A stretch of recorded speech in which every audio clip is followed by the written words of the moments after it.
Hi, friends. Thanks for joining us. Do us a favor, smash that subscribe button. We can't thank you all enough for this week's growth going into the Labor Day Classic.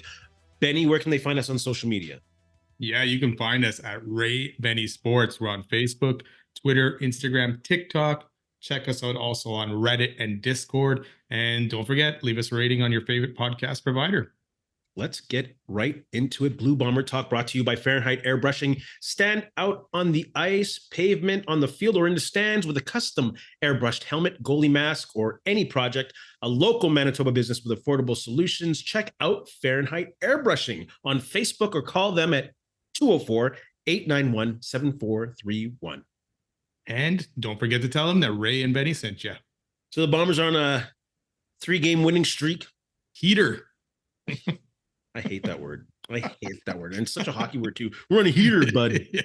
Shut up. Most encouraging thing about from the Bombers from the Hamilton Ticats game. You can go first. That they won the game. I can go on about the defense and how the defense played another solid game and kept Hamilton down. But for me, it's actually that they won the game and that they managed to find a way to win it at the end. There's been a few games this season, the Ottawa game earlier, where they got close to the red zone the end zone and could finish it off. And that was my feeling in this one too. I'm like, they're gonna get close and then they're gonna drop the ball at the end and not score. And then when Ontario Wilson dropped that one right at the goal line, I was like, oh no, don't happen. But for me, it's that they actually managed to pull this game out after really the offense really struggling all game. Injuries obviously, affected that on the O-line, but it was another inconsistent game from that offense, but at least they were able to pull it out at the end. And almost thank their defense for keeping it so close for them. Most encouraging thing for me was the last drive, that we can still count on Zach Collaros to come up big on the last drive. He took them down from their own 38, led them on a 1 minute, 20-second drive and a game-winning touchdown to Kenny Lawler. That was the most encouraging thing. Let's go on to most discouraging thing, even though they won. Where is this leading to, Ray? Where is this leading to? Most discouraging thing about the Ticats game, lack of touchdowns against almost any other CFL teams, and thank goodness they won, and I'm happy they won. I was there. It was a great time. I got to see Sergio Castillo and take a picture with him at the end of the game, but against any other team, that would have been probably a bummer loss.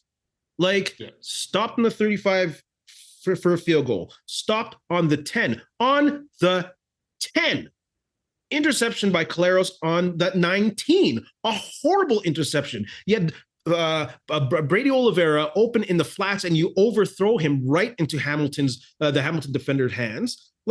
Easy pick, 0 points off that. Thank goodness for the defense and Nick Hallett coming up with a huge sack, and then Tony Jones coming up with a huge hit on special teams where the Bombers can score a touchdown in the first half. All this business happened in the first half. Bombers stopped at the 33-yard line for a 41-yard field goal.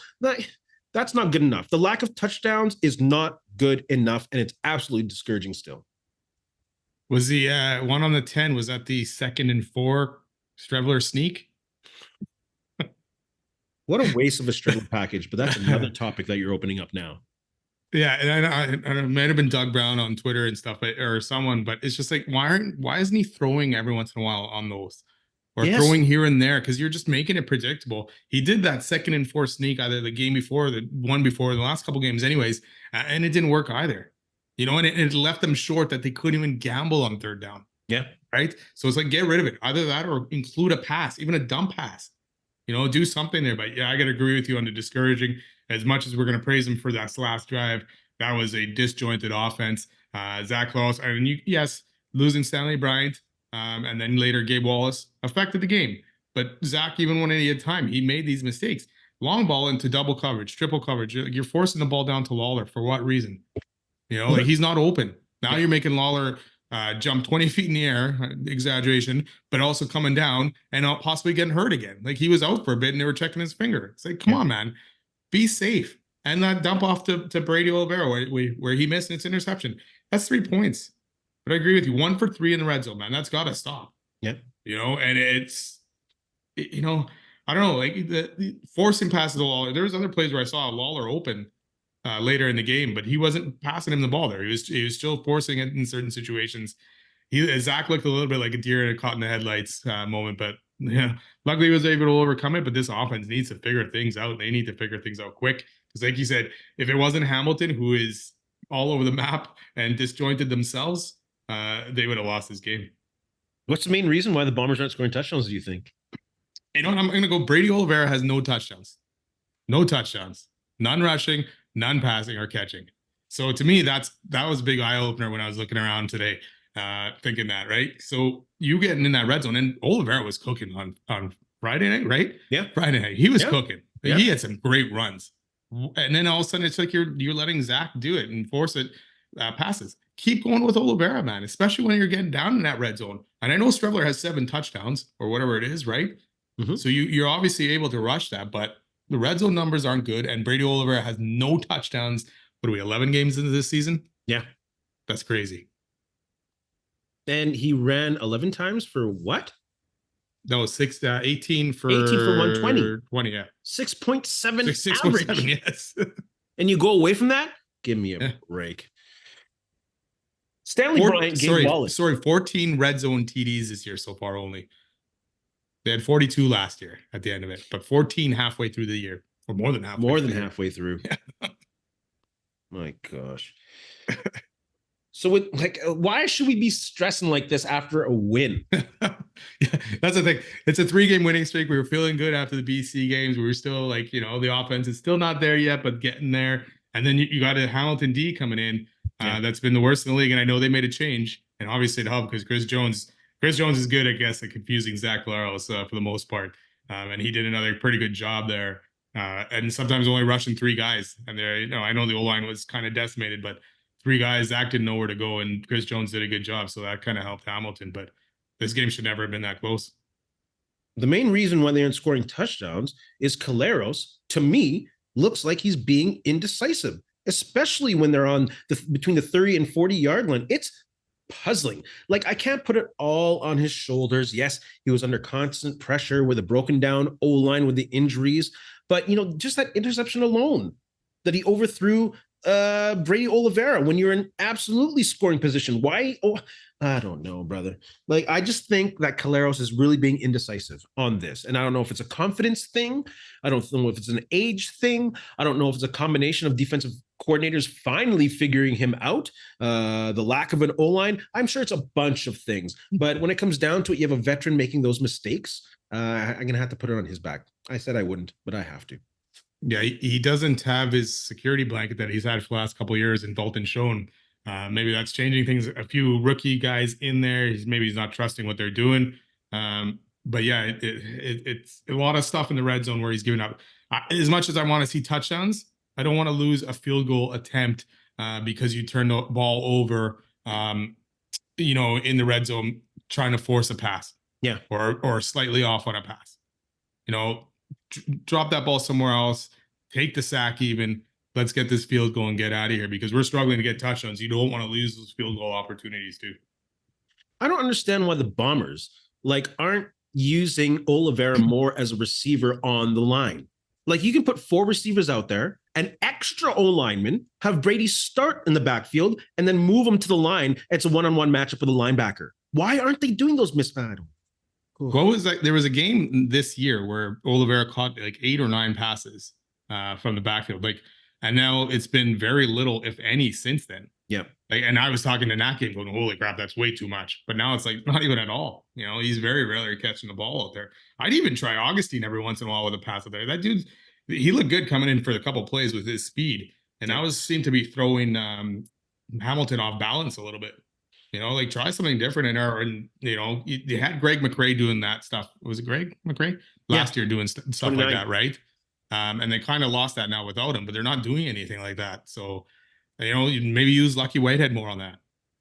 Well, they're definitely not using Nick Dembski on options and stuff like that no more. No, that's different. It's surprising what Buck is doing out there right now, and but it's not consistent. It's like, no. And then you're rolling. You're finally rolling, and then you do that 2nd and 4 play with Strevler. It's like, come on. Carlos is struggling already, but he's having a good drive. Let him finish this drive. Do not try to get cute, and then all of a sudden you're kicking a field goal when you could have possibly got a first down or a touchdown there. I don't know why they're not leaning on the small ball in the running game. Just saying. Yeah. Thoughts on the O-line? Stanley Bryant with a scary injury. Thank goodness he's on the mend. Man, I think that's the scariest thing I've ever seen in a live football game, to see a Yeah. guy on a stretcher like that being carted off. Thank goodness for social media, because if there wasn't any social media, like everyone in the house would have been like, "What is going on with this dude in the hospital, man?" Yeah. That's crazy. And of course, Gabe Wallace with that horrible knee injury. It looked really bad. Let's hope it's not as bad as it looked on TV. But what are your thoughts on that O-line now with those injuries? Jake Thomas having to come in wearing number 62 in the second half. Yeah. Thoughts on the O-line? Yeah, that was scary with Stanley Bryant. Luckily, it sounded like he was ill going into it. Dehydration more than anything. So thankful for that. Hopefully he can be back this weekend. But that was scary. And it was a long time, especially when you see a big guy and you're watching replays and you're like, hey, nothing happened. He didn't get hurt anywhere. It's like, what's happening here, right? So, and then Wallace, who was playing, he was playing well. He was on crutches at the end of the game, right? So that's probably not going to look good. You already got Pat Neufeld on the 6 game injured. I was looking at the roster. So you got 5 guys. 5 old linemen basically left right now without Bryant as well. And the only guy on the practice roster that I saw was Mika Vanderpool. So that's pretty thin. So something's got to be done there. I don't know if you can find some guys out there that you can bring in, but that'll be tough with weeks notice only, really, and a tough game coming up against Saskatchewan. I like the prospects of Vanderpool. At least he played guard and tackle in Hawaii. He played a full 5 seasons at Hawaii. He's part of the Patriots roster. He got cut, USFL player. So the dude obviously has talent to be making it in these leagues. I would like to see him play, get an opportunity to be in the system. But, there's not many NFL cuts coming like they used to. Those practice rosters are extended now. They're larger, and players are willing to take a little more or wait a few more weeks to try and get onto an NFL practice roster. So those players aren't available as easily as they used to be. Well, no, and that's happening this week. Cuts in the NFL, right? So even if you grabbed one, yeah, I'm sure he's not ready to play by Sunday and learn the nuances of the offense. And I feel for Randolph, who has played well at guard, but then he went to left tackle, right? So it's a tough new position. The guy kind of got abused a few times by Hamilton. So you got to be ready. And it's going to be tough in Saskatchewan with that noise. And that defense has been playing well for Saskatchewan. So hopefully Bryant's good to go. Did you gain any confidence in Hamilton after the loss to Winnipeg? Yes. Yes. Their defense looked considerably better, even though they're playing one of the worst offenses in the league. Like, not to shit on the Bombers again, but that offense is an offense in progress. And Hamilton found ways to confuse Zach Collaros, especially in the second half. They turned it on with the coverage and them rushing minimal players. Like, come on now. Hamilton is looking decent. I don't know if they have enough juice to make a run, but I've gained some confidence in them. Yeah, the East is kind of getting away from them at this point, right? Because Hamilton, or what's Toronto, 6-4 or something like right? That. So if you got 2 wins, it's going to be tough to come back. They definitely played a better game. I'm still on the fence. You like that one, right? On the fence. With it, defense obviously played better with Chris Jones calling the plays, and the Bombers had time of possession, 20 something to whatever it was in the first half, and then it kind of flipped the script in the second half where the defense was stopping the Bombers and the offense was kind of getting things going, but.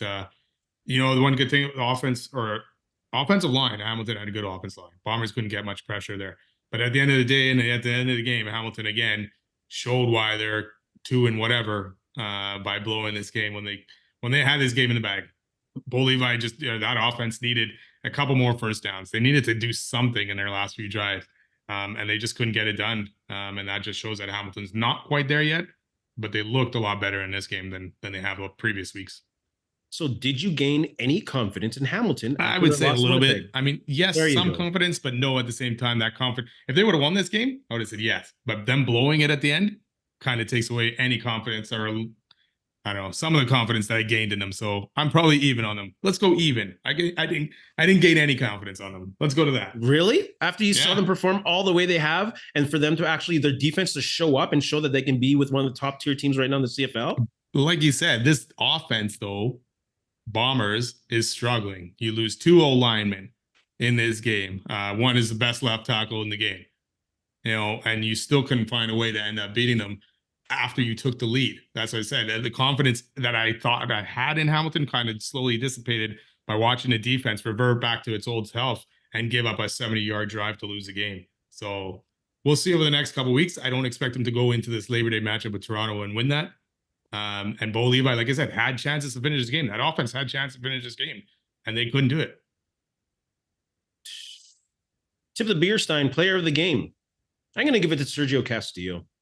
Just perfect. 4 for 4, a couple over 40 yards. He's the primary reason why the Bombers are on a 3-game winning streak, and he's the primary reason why they're in the playoff picture. Yeah, I could give it to Castillo too, or Oliveira. I'm going to give it to Tony Jones though, for forcing that fumble. And that play obviously ended up being huge with this Bomber offense, the way it played. So Tony Jones forcing a fumble that ended up getting taken back on special teams for a touchdown. Bombers got to score touchdowns on offense. Sergio Castillo is keeping this team afloat. Bombers, Riders. How do you see the Labor Day Classic playing out? Offense, defense, special teams. Go ahead. Oh, this is going to be a tough one. It's always tough going into Labor Day. Saskatchewan struggling a little bit. But a lot of it right now. Their games have been close though. Ooh, they're on a slide. Game, what are they, 1-4 in their last 5? They've lost it, but they're besides the Edmonton game, most of them have been close scores. That tie against Ottawa, 2 close losses to Montreal, and then it lost to Toronto. Right, the Rouge lost. Yeah, no one's going to remember those at the end of the year when they're tallying the wins and losses, though. No, but again, it's Labor Day, right? We're going into Saskatchewan, and yes, they were on a winning streak going in until last year when they lost. The offense for the Bombers has to be good. It has to be consistent. The Saskatchewan D though is good against the run.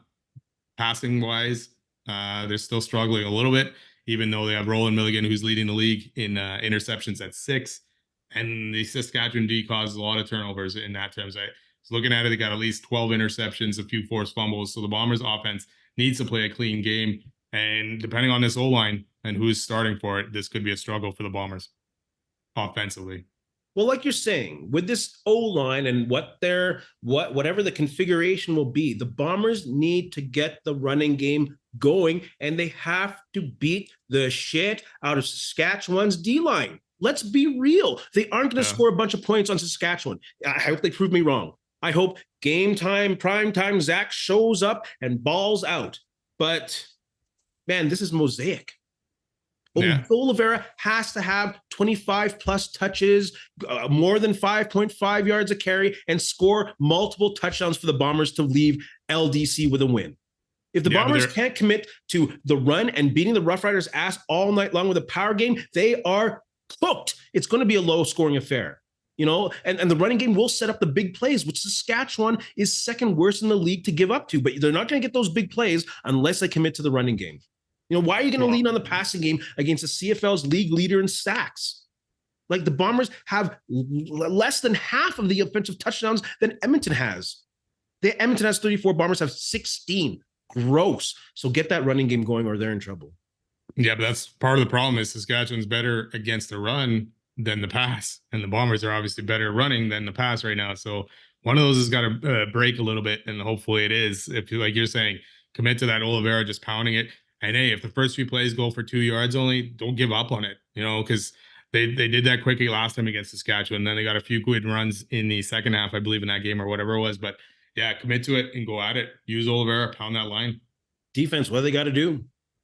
Keep going. But they actually need to get some pressure again. The 3-man rush was not working against Hamilton. Bo Levi had some time to look downfield and make those big completions to Tim White downfield. Bombers can't give up those plays. So they'll need to get pressure at Harris. The Saskatchewan O-line, though, has played fairly well and have kept Harris clean and Shea Patterson pretty clean. So you're going to have to figure that out a way to get some pressure without having to rush 6 guys. Oh, for sure. Yeah, they can't be blitzing hard with Trevor Harris back in there. And they figured out something on that defensive line. They got to find that magic back. First down defense will be huge. Force Saskatchewan into second and longs. Other than the Bombers, who are last at second down conversion, the Riders are right there. You know, the linebackers have to have a big day. Shane Gauthier needs to take a step forward, and not just against the running game. You know, he has to be all over the field against the run and the pass. Trevor Harris and the Saskatchewan Roughriders are going to focus on the middle of the field all day long. So Shane Gauthier, you got to step up your game, bro. Oh, yeah, it's going to be a tough game for him for sure. Special teams. Keep doing what they're doing. I like what they're doing. Besides the return game, I mean, we've talked about this already. Coverage game has been well. One good return by Hamilton that got negated by holding, so that was good for the Bombers. Castillo again, great game, and Jamison Sheehan just be more consistent. Had a decent game last game, still last in the league though, average wise. But in this environment, we're going to need him to be good, and Mario Alford's going to be back there and he's put up some decent numbers against Bombers. So hopefully this kick coverage team can keep doing what they're doing. And, I like what Mike Miller's done with his unit. We were kind of worried coming into the season, but he has done a good job getting these guys to buy in. And we saw it, the special teams, Tony Jones with the forced fumble, right? So they're playing well right now. Sheehan had a better than decent game. He had over 47 yards on his net average, which is great. And Saskatchewan is horrible at punt returns. And the Bombers have the second best punt return cover. It's all about field position in this one. They have to dominate field position they got to pin the Saskatchewan Roughriders deep all day long. Yeah. Yeah, you can't have it the other way around in the Labor Day, because if you're on your inside your 20, starting inside your 20 a lot with that noise, no. That right there, take the crowd out of this game early, man. If you can, if this Bomber offense can, start quick, get this crowd out of it a bit, that will definitely help and go a long way. If Castillo or anyone is calling or adding it to it with turnovers on offense and allowing Saskatchewan to take advantage of this crowd is going to go nuts, and this game will spiral away very quickly. So, yeah, it'll be a fun game. It's always a fun game with Labor Day and Saskatchewan. Fun. We'll have to go back one time. Really? Okay, sure. Let's go to Mosaic. Charles Roberts being inducted into the Ring of Honor the week after at the Banjo Bowl on September 7th. Great Bomber running back. He himself said he wished he would have stayed in Winnipeg to crack 10,000 yards. Who are your top three Bomber running backs? I'm going to go 1, 2, 3. I'm going to go Roberts, Leo Lewis, and Andrew Harris. A lot of folks are going to be like, yo, where's Willard Reeves? I know he has more yards and such than Harris, but Harris is a Canadian. He gets the Winnipeg boy bias, and he brings the cups home. Multiple cups. Yeah. So I'm going to go with Harris over Willard Reeves. Yeah, you got Jerry James there, too, that you could add in there. So it's hard. That's the thing with Harris, right? And I agree with your list right there. I have the same thing written down here, Roberts, Lewis, and Harris. So that's the thing with Harris, right? He was here to end the drought. He was a big factor in that first playoff run for sure, MVP and everything like that. So it's hard to take away from that. I know he wasn't here long. It was 6 years or whatever it is, right? But he definitely left his stamp on this team in his city. And same with Charles Roberts, man. I am still mad that he got traded to right before that 10,000. Like, what the, like, that pisses me off still to this day that guy got traded for that. The funny thing is, we talked about this with Milt, right? How good Roberts could have been if he actually took care of his body and all that stuff. Or maybe he would have been worse. Who knows? Yeah. But dude was good, and he was always out of shape. Well, he was always out of shape compared to guys who trained all season long. True, yeah. But he was in football shape and raring to go in week 1. Yeah. Shoot, unbelievable. Bomber fans, put your comments on Charles Roberts and the season and the Labor Day Classic coming up in the comments section below. Let's move on to CFL talk. Thoughts on Rick Campbell saying that VA plays-ish, if he's around 100%, whatever. Who are your I'm about to say who are your top 3 running backs. Who would you start at QB for the BC Lions? If VA can execute the playbook, VA starts. Dude was on an MOP pace, and he gives the Lions the best chance to win while Rourke gets up to speed. Not too hard. Yeah, I agree there. It's got to be VA for me. Unless Rourke came in these last 2 games and obviously lit it up, then it's different. But watching him, he's still rusty. He's still figuring things out. The guy's just barely over 50% completion in those 2 games. No touchdowns. 3 interceptions. Yeah, like you say, Vernon Adams was having a wicked season right before that. 14 touchdowns, 6 interceptions, 2,500 yards almost, right? 65% completion rate. So yeah, you got to go with VA if he's 100% and ready to go. Who are your top 3 teams in your CFL power rankings? I can't believe I'm going to say this, but they're all from the East. That is crazy over the last how many years where the West has dominated. Montreal number 1, Ottawa number 2, and I got to give it to Toronto right now, number 3. I'm going to go Montreal, Ottawa, Winnipeg. Montreal, obviously, to be the man, you have to beat the man. Montreal is still the man. Yeah. We're going to Labor Day here. I'm going to go off track. Labor Day Classic. Why isn't it Montreal against Ottawa? The battle of the Rideau. It writes itself. What are they doing? Ottawa and Montreal don't even meet on Labor Day or the weekend matchup after because it's BC Montreal. Man, these schedule makers are full of nonsense. Ottawa's taking number 2 for me. Drew Brown, crazy 390 for 3 touchdowns last game. And I'm going to go for Winnipeg because their defense looks nuts. So that's my top 3. Ooh. Isn't it that Drew Brown that really sparks that debate between Drew Brown and Collaros? Is it Touchdown Pacific this weekend? So is it Ottawa, BC, or is that next weekend after? Oh yeah, look at that. So it is Ottawa, BC, but it's just to me, Montreal, Ottawa would have been make that a staple of Labor Day. Yeah, and then Montreal. I know it sucks for BC to not have anybody, but have them on, have BC play the rematch week. But on Labor Day Classic, when it's supposed to be a weekend of rivalries, it has to be Ottawa, Montreal. Yeah, that makes sense. Yeah. More than halfway through the season, who are leading candidates for offensive, defenses, and Canadian MOP of the CFL? For offense, I'm going to go with Drew Brown, talking about that crazy game. The kid is getting better, and he's the main reason the Red Blacks are undefeated at home, or at 7-2-1. Defense, I'm going for Tyrus Beverett on Montreal, 71 tackles, 3 sacks, 5 turnovers, 4 unforced fumbles, 1 pick. Dude is balling for the Owls. And Canadian, I'm going to go with Brady Oliveira. Justin McKinnis is right there. But Brady Oliveira, after missing games, is leading the league in rushing by so much. So I'm going to go 8. And also, I'm from Winnipeg. I'm a homer, so shut up. Come on, Homer. What are you doing? I'm being real. For me, offense, I'm going to still give it. Drew Brown's a good one. I'm going to give it to Cody Fajardo, though. Still about 247 yards per game, 12 TDs, 5 interceptions. The only loss for Montreal so far was the game where he ended up getting injured. And I know the D is obviously very good in Ottawa, but Cody Fajardo so far is having a pretty good season, minus the injury and the missed games.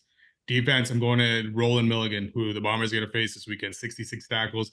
I forgot to write it down here, but I got 6 interceptions, I believe. Yep. May have forced fumble in there. I'm missing that, unfortunately, because I did not write that down. But he has been a stalwart on that defense for Saskatchewan. And I'm going to give it to Justin McKinnis right now. Still almost at 1,000 yards. I know the last few weeks he's slowed down a little bit with Vernon Adams getting hurt. But dude was on a crazy pace. 87 yards almost per game, 6 touchdowns, and 212 yak yards. So, he's doing some damage on his own. It's not just Vernon Adams chucking him the ball, but he's had a pretty good season so far. That was the thing that downgraded me. His lack of play once he lost his number 1 QB. Milt Stegall, that guy, you put anyone in there, Troy Kopp, he's still going to put up 150. Oh, it don't matter. You want to list off all the QBs Stegall played with? But do we have an hour? I need a couple of days. After seeing Montreal's jerseys, who has the league's most recent best alternate jersey? I'm going to say Montreal hands down. Oh, the numbers on the side of the helmet, plus the old Alouettes jersey on the forehead looked sweet. And the red, white, and blue piping on the socks, pants, and second place will go to the Red Blacks with the old R and the piping on the shoulders. But yeah, Montreal. Ugh. Yeah, I like the Montreal ones too. And my other option too was the Ottawa Red Blacks one as well. So yeah, those are two very good jerseys. And it's cool to see these different ones, right? And I know a lot of people didn't like the Bombers alternate ones. So hopefully they keep going with the, figuring out another option. But yeah, those are some nice jerseys. I like the W. I do too, but I just keep, when I was looking stuff up today with it, I just keep seeing people like, it's good, but it's not good really kind of thing. So. It's not the best, but it's definitely better than that stupid digital camouflage that they had a few years ago. Holy cow. Security almost escorted me out of the building because I'd said that fucking sucks really loud. Sorry. If you had to put all your money on it, is the Grey Cup going to a Western team or an Eastern team? East. Again, can't believe I'm saying this, but it's going to the East. They've won the last 2, I guess, really. So Montreal is tops. You can see Toronto probably coming into form around their QB right now. Ottawa is dangerous at 7-2-1. Yeah, the East. Yeah, the West, it's crazy. The West is just, it's wide open, and teams are just all over the place, and no one's really consistent. They've had a few good weeks, and then it's like, 3 good weeks, 3 bad weeks, 3 good weeks, 3 bad weeks. So when's the last time the East has a dominant run of Grey Cups? Because you look into the 70s, going into the 80s when we were alive, it went to Edmonton, then Winnipeg won multiple. Hamilton and Toronto were in there for a couple, but Calgary won some with Doug Flutie. BC was in there. Saskatchewan won one in 89. Yeah, thanks for helping out, Saskatchewan. But the West, it's weird that the East is dominant for a long Yeah, stretch. it's early when Montreal was dominant in the East, but again, they didn't end up winning a lot of great cups through that stretch either. So That was weird. The Calvillo Pringle years, eh? yeah, it's like, how did you not dominate and win every Grey Cup? And they had Don Matthews. Yes. Jeez. Wow. Let's move on to some Winnipeg Jets talk. Jets just made a trade, McGroarty for the Yager bomb. What are your thoughts on the trade? I like it. It seems like a good even trade so far. I mean, obviously years will tell, and obviously these guys will be graded against each other over the next 10 years, right? If one of them takes off and the other one doesn't. But they were both drafted in almost the same spot. The only thing is, Brandon Yager is younger, so we're gonna have to wait a little bit longer, possibly before he makes the NHL. But both are projected to be top 6 guys. Both have solid offensive upside. They can score. And Brandon Yager, to me, junior wise, like we were talking about, he's got a lot of goals and assists in the regular season, but he's also showed up in the playoffs as well, where things get a lot grittier. So he's got 20 goals, 30 assists in 40 playoff games in junior, and helping Moose Jaw win the WHL last year and also represented the Memorial Cup. So for me, I like the trade. Cheveldayoff got something out of nothing. Well, not out of nothing, but in a situation where, again, where he is kind of his hands tied. The only thing, again, about McGroarty I don't like is that they didn't even give Cheveldayoff a reason of why he wanted out. He just said it didn't feel right. I don't care. I don't need to know the reason, but I wish at least Cheveldayoff would have known the reason why he ended up wanting out. But I like the trade, and I'm glad it happened. To me, I think that they both know the reason. I think it's very clear to both parties that dude didn't want to be in Winnipeg. And I think the answer of Cheveldayoff not knowing other reasons other than it didn't feel right, I think that's just a way for both parties to save face. I think it allows Winnipeg to be okay with still young players, and it allows for McGroarty and his agents to still look good and not look like assholes. But I think they are assholes. And I'm glad that Cheveldayoff got something for his ass. McGroarty will probably have a better career. He'll probably start playing with Crosby almost right away. And that'll set him up for some good stuff and being a good leader. And I think career-wise, he probably will have a better career. But as in the Jets getting something for nothing when the guy wanted to get out of here, I think Cheveldayoff again did a great job on the trade. Like you said, his back was to the wall and he got something when he easily could have gotten what? A draft pick maybe later on in the like. Good for Cheveldayoff. Well, yeah, and it's a good thing he didn't sit there and go, "Okay, I got to trade this guy." But he's like, be patient. Yeah, you right now we have your rights, and they have their rights probably till at least next year when whatever that rule is, right? So yeah, they would have had his rights, and they could have hung on to it for as long as they possibly could have till he got the right deal, and a good thing this one came along, and he got the right move. Yeah, there was a limit though, because at a certain point he'd become a UFA because I think that would have been after this season. Yeah. Whatever so they had to kind of move him. So it's good that they got some. Yeah. Should it prevent them from investing in American picks? Hell no. Connor Hellebuck. That could be almost end of discussion for me. Kyle Connor, Dylan Sandberg. You don't let one bad apple ruin the whole bunch. Definitely go for American players. Come on now. I don't think you do either. And then there's guys like Jacob Trouba who, wanted to be in the States because of his girlfriend at the time and everything like that. So you're going to run into those situations like that. But I think you almost have to prioritize the Canadian player if they can. I'm not saying give up on a good prospect, an American prospect, if he's there. But if you can, if you got a decision to make between two prospects, but two same prospects, maybe lean towards a Canadian guy, the small town guy, because Yager, well, I mean, McGroarty said it too, excited to be in Winnipeg. Yager's saying the same thing right now, right? So, but yeah, like you say, Connor Hellebuck, Connor, Dylan Sandberg, those guys. Sandberg still hasn't signed long-term deals, so we'll see what happens there. But the other two guys have definitely committed to Winnipeg. But you almost have to look at it a little bit and see what your options are. You got another one with Jack Roslovic, right? He thought he was better than what he was, and then he wanted out kind of thing. So, but again, you have the same thing. PLD was in a Canadian market and wanted out to go to the beach in LA, and then his ass got traded to Washington. So that's great. But yeah, I don't know. You got to do something or change something up there, because the Jets have drafted a lot more from the U.S. development program than Canadian side of it. Look at the Oilers; they went to the Cup with the majority of Canadian players, right? So maybe you got to kind of look at that a little bit. But yeah, I would not give up a better U.S. prospect to draft a Canadian guy. Yeah. And let's just get used to it. We're in Winnipeg, bro. This is not a market that many players, passports aside, want to be in. It's the truth. No, yeah. Just saying. Would you sign in Winnipeg? Just kidding. Right now, if I had no other prospects, hell yeah. And but if you could go anywhere, oh hell no, I'm moving for sure. You're not even in Winnipeg right now. Yeah, exactly. They have better taxes here in Alberta too. But I'm just saying, like, it's professional wise, taking money home and opportunities to make money. Of course, you wouldn't want to stay in Winnipeg. It's fair. We're the smallest market of them all. Yeah, that's why you got to be able to draft and develop and hit on those guys. And it sucks with McGroarty, but at least you got another guy coming in to replace him, and hopefully that'll work out. Let's move on to hot shots. Winnipeg Jets fans, put your comments in the comments section below.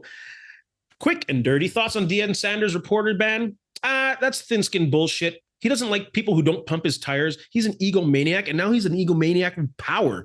Loser move. I hate it. Apparently, he has the right to do it. I don't. Of course, he does have the right. Yeah. I have the right to spit in someone's face. Is it good? It's actually something's in his contract that he can do it. So, I don't agree with it, but I also don't agree with the reporter and his name calling almost of Deion. It's like be more professional, right? He's calling him deposition Deion, the Bruce Lee of BS, the false prophet, like stuff like that, man. You're not being professional either, so you're almost egging it on. So I don't agree with it, but I don't also agree with the reporter. I mean, Deion Sanders shouldn't act like an asshat to be not called those names. We know who Deion is. That's who Deion is. Well, there you go. Then don't have thin skin and deal with it, Deion. Banning people from his thing. Which QB would you take first in fantasy football? It all depends on league scoring, really, on this one, but probably Josh Allen, I guess, just because he runs touchdowns in and throws them. I'm going to take Lamar Jackson because he gets more rushing yards and he also runs and throws them. Which current NFL player holding out is the most important to their team? I'm going to say CMC. He has to be. That offense doesn't work with him. Wait, CMC? But he's not holding. Trent Williams. Sorry, Trent Williams. I'm like, what did you see today? I can't handle another holdout. Sorry. Trent Williams. They got to sign that guy. That offense does not run without him. Physically does not run the ball well without him. And passing, give the quarterback their backside. Purdy, he's still a young guy. Trent Williams, they got to sign that guy. Oh, I agree with you. Just give him whatever he wants, man, because that O-line is still kind of it's a disaster without him, but it's only slightly better than a disaster with him. And he's really good. Mm-hmm. But the rest of the O-line is kind of weak. So, yes, they need him on that side because you're going to get Purdy crushed if he's not there. Give the guy whatever he wants. Yeah, absolutely. He's not going to put you over the cap. He just wants that guaranteed money because his career is over soon. Exactly. And reward him for such a good career. Oh, my God. Just give it to him. Tyreek Hill is coming in at number 1 of the NFL 100. Agree or disagree? I disagree. I mean, very good receiver and all that, player and everything, but I would still have to give it to Patrick Mahomes. Yes, there are QBs and rush ends who have bigger impacts on the game than the Tyreek Hill. I totally disagree. Yeah. NHL talking expansion. What 2 new markets would you like to see with a team? 2 new markets. I'm going to go with Portland, great Northwestern city, great American rivalries with Seattle possibly. And I'm going to go wild card, dark horse, and say Green Bay. Something about that one sport state in professional, well, not totally professional, but big leagues. So I'm going to put a team in Green Bay and see what they can do with the frozen tundra and the ice there. For all our Quebec fans, I'd pick you guys first, though, just so you know. Yes. Has Houston ever had a team? Yes. Did they? Shoot, I messed up on this one. Okay. Kansas City? Yes, they had a team in 1974 when they expanded. I'm bad at this then. No, I'll agree with yours. You can do that. You can pick do that. One. Let's go Saskatoon and Hamilton. Saskatoon would be dope. It'd be better than putting a team in Regina, and it'd be like a Rough Rider team. It'd be a provincial team, and everyone would go to Saskatoon to watch a game. Like Saskatoon would be a great market. They were on my radar as well. Friends, put your thoughts in the comments section below. Benny, do you have anything to say to our friends? And you know what? Just thanks a lot for listening. Don't forget, subscribe, follow, and go Bombers, go. Ooh, it's gonna be a tough one in Labor Day. Yeah, we gotta go. We gotta go to Mosaic one time. I'm in Calgary right now, so to honor Ed Whalen and the famous words of his, in the meantime and in between time, that's it. Another edition of Ray and Benny Talk Sports. And if y'all don't know Ed Whalen and Stampede Wrestling, go on YouTube. That's ridiculous. I should end with a smile. Hey, friends and neighbors, don't forget to check us out online Facebook, TikTok, Instagram, and Twitter at Ray Denny Sports. And don't forget to check out our YouTube channel. Leave a like, leave a comment, tell us what you think.